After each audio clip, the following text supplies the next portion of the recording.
Hi, my name is Barry Jennings. I'm 52 years old. I've worked for 33 years at one location.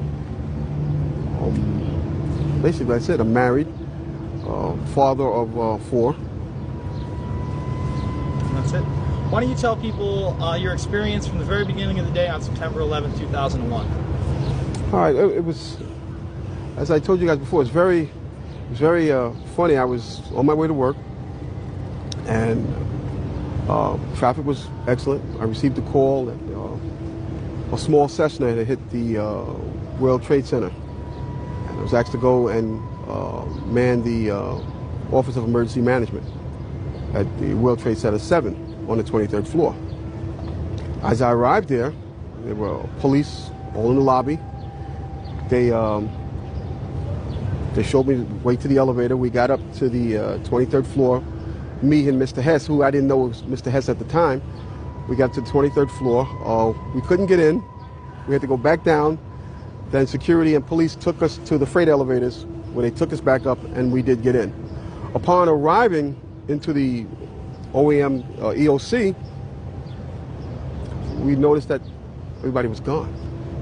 I saw coffee that was on a desk.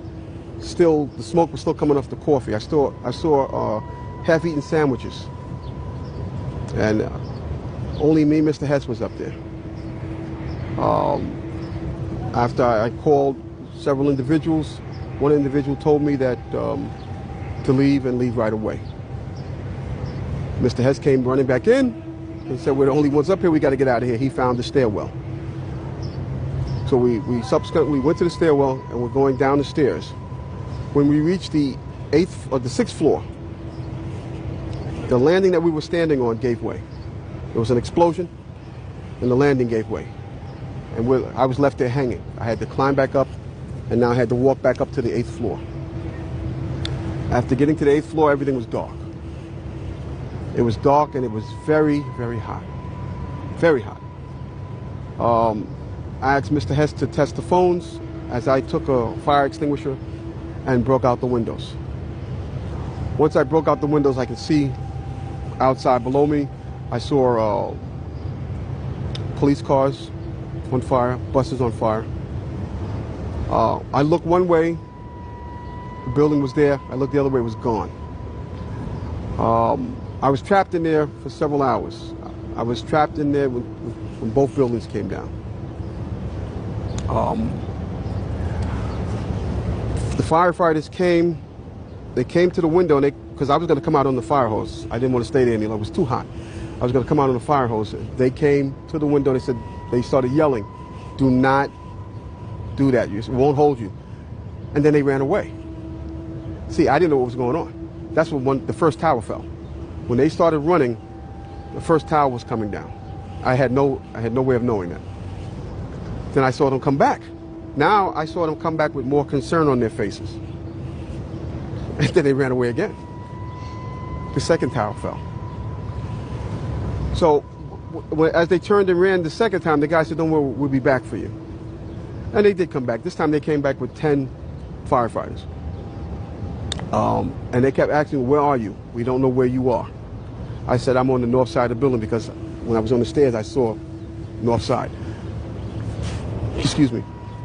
All this time, I'm hearing all types of explosions. All this time, I'm hearing explosions. And I'm thinking that maybe it's the buses around me that were on fire, the cars are on fire. I don't see no, but I'm still hearing these explosions. When they finally got to us, and they took us down to what they called the lobby, because I asked them, I said, when we got down there, I said, "Where are we?" He said, "This was the lobby." And I said, "You got to be kidding me." It was total ruins.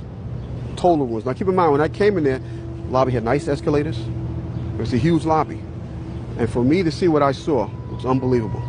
And the firefighter that took us down kept saying, "Do not look down." And I kept saying why. He said, "Do not look down." And we were stepping over people. And you can feel when you're stepping over people. They took us out through a hole that I don't know who made this hole in this wall. That's how they got us out. They took us out through a hole, through the wall, to safety. As they were taking me out, one firefighter had fallen. I believe he was having a heart attack. But before that, this big giant police officer came to me. And he says, "You have to run." I said, "I can't run. My knees are swollen." He said, "You're going to have to get on your knees and crawl in." He said, "Because we have reports of more explosions." And that's when I started crawling. And I saw this guy fall behind me. And his comrades came to his aid. They dragged him to safety. I was looking for an ambulance for my knees. And at that time, they told me, "You got to walk 20 blocks to refuge." Before I got there, Eyewitness News grabbed me and started interviewing me. And that's basically it. Now,